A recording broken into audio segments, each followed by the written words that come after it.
The thing I like most about these particular pieces is the sounds, and it's not even the sounds that come out of it. It's listen to this.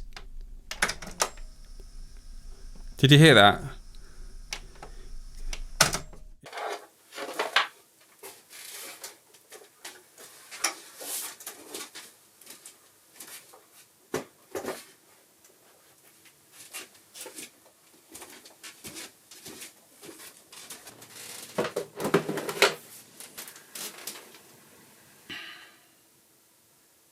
Check 1 2. We're on. Hi everyone, welcome to the studio. It's Martin from Meyer Street Records. I hope you're doing well.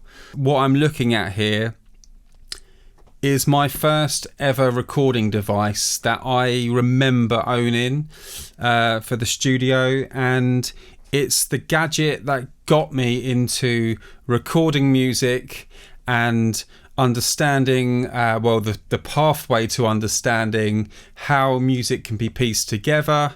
Yes, you've guessed it, it's my first ever multi-track, which I got from a local guitar shop in England, and I still remember buying it, talking to the guy in the guitar shop who was actually selling it, because he'd part exchanged this for something else, and so he happened to be in the particular guitar shop and said to me he'd recorded many albums on this particular 4-track recorder, and I was completely blown away by the idea, being about 15 at the time, and I was in a band. For me it was wow, suddenly we can record some music, suddenly things can just happen, we can have a demo.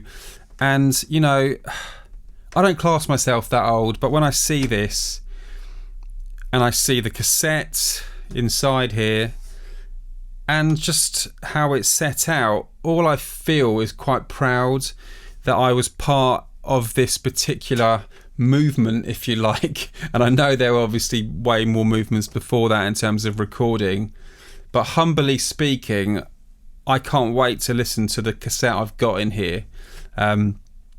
Because for me this is time travel, and the cassette I'm going to listen to is 20 years old now, and if you're of a certain age you will probably think, well, 20 years isn't that bad, but if you're younger, maybe if you're 20 yourself, you're probably thinking 20 years ago was a long time ago. So I'm going to hook it up and have a listen. Let's see if this guy still powers up. There's the power switch. It's on the back somewhere. Oh my goodness, it's up. There's the cassette. Yep. And on there, if you can see that, it says Master 4-track songs of the year 2000 to 2001.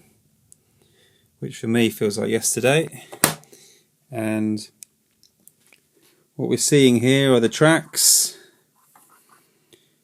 bit of an EQ section, panning, select what it's doing, whether you're listening to the tape or recording, and there's the good old master fader.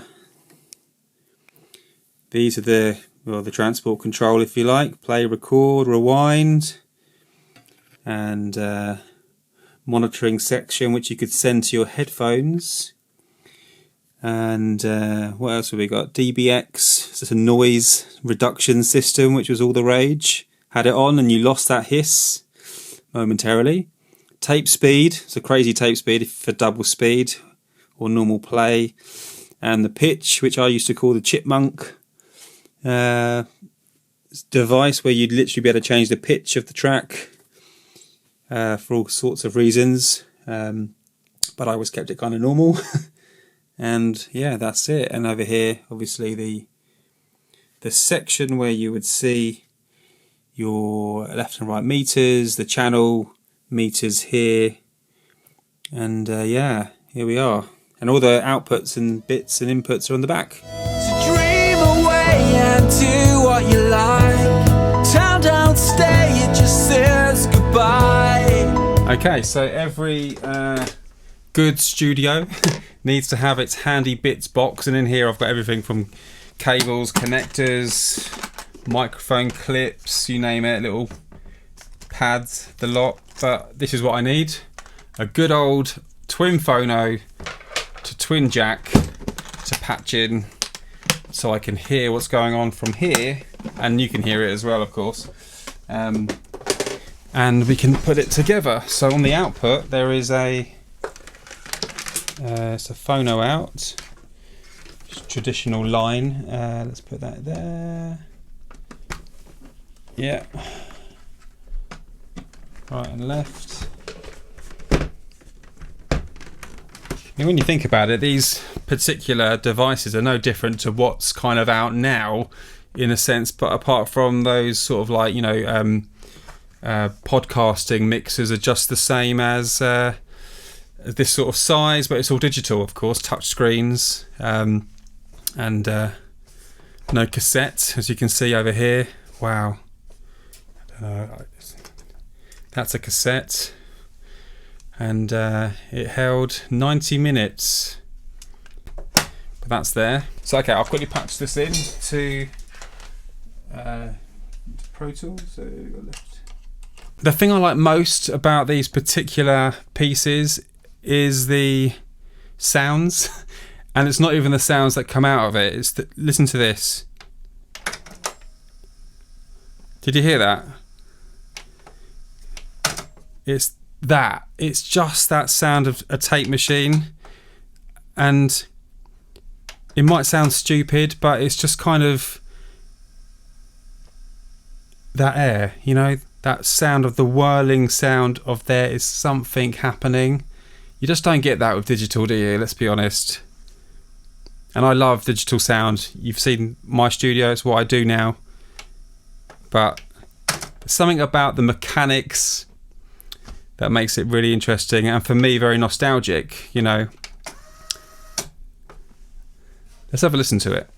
Okay, so here we go. Let's have a play and see what I did.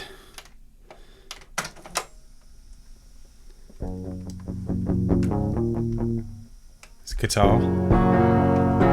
Oh my god, it's so very dull sounding, but this tape has been in the loft and it still stood the test of time. That's track 4. So here we are, vocal. about to go into a world I've never known. Will you help me with my bags now? Wow, I think I'm literally just holding an Trapped old up or a in copy this SM58. little cage. Will I ever come of age? Oh, I don't think so. Start the car now. Crazy. I'm ready to go. Just don't wanna be just another life. The needles here are completely bleeding over, I live for the day. but it didn't matter with tape. You didn't notice it. It's true what they say. I don't wanna be just another housewife. I don't want to be just another housewife. Okay. A bit of context with this particular song.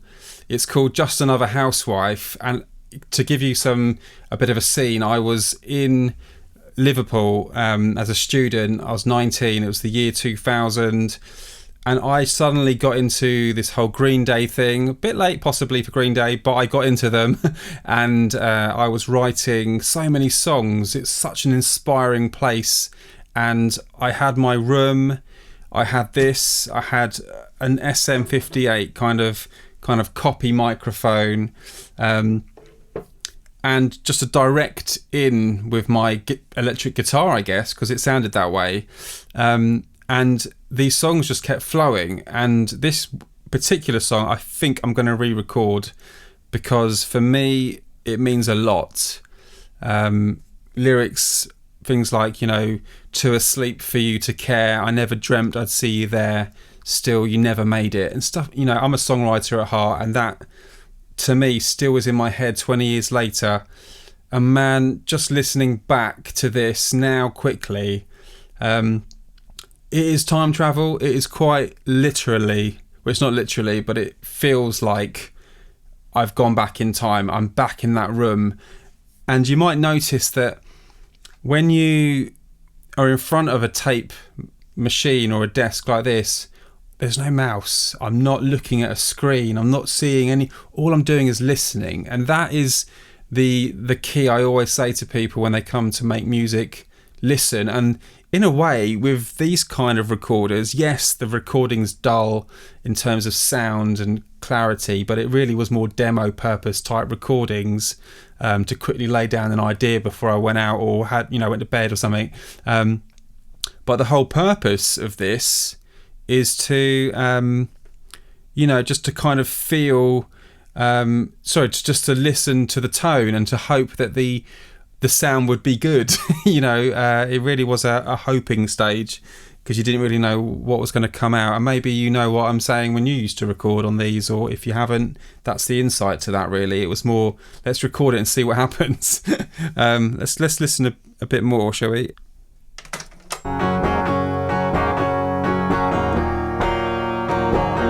A bit of guitaring just before going back into the verse. And I would have definitely had my piece of paper of the lyrics in front of me. Too asleep for you to care. I never dreamed to see you there. Sounds funny to me now. Still you never made it. The busy street will see the time slip away with sips of wine. Let's not go there. Yeah. It's one of those, recording wise, we can critique all day, I know that bit, but for me it's that feeling, and that is what music's about, and I know what I was doing with this. Let's see what else they've got. I didn't want to forget it.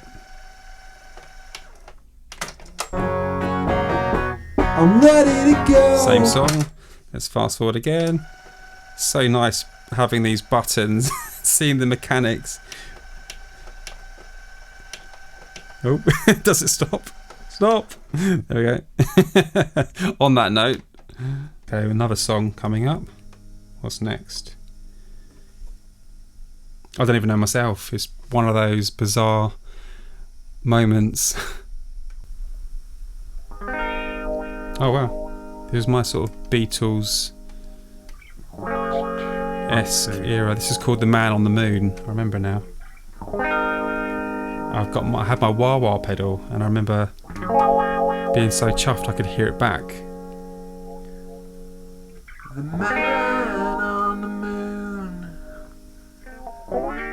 wants to know all the places you wanna go. In some ways that vocal could just be an effect now, the way it sounds, but it was really just the recording. And understand the thoughts and the words on your hand. Wow. She jumps up and down in her endless world, trying to guide you around its world. Wow. So just thinking, 19 years old, the only care I had was recording a song on this thing, and man, I'm so glad I found it. I'm gonna go through all my recordings, and if you have one of these, I recommend you do the same if you've managed to keep it. This is the only tape I've got, so I'm gonna have to back it up as well, aren't I? I called it the Master 4 track. And really, compared to some records, it's not that old, but to me, it's where it began, and that's how I got into recording music. But yeah, I wanted to share that with you. It all starts somewhere, I guess. Wow, I'm just really chuffed. And just so you know, this is a Yamaha MT3X multi-track cassette recorder, which at the time I didn't even review. It was literally, this will do, and it was the one that stayed, and it's the one that still hasn't got away. So anyway, I hope this has given you some sort of insight to me. I am a songwriter at heart. I've got many songs that I write and produce with people, but I love making my own stuff as well, and no doubt you do the same. But yeah, until the next video, thanks for watching, and yeah, I'll see you again. Cheers.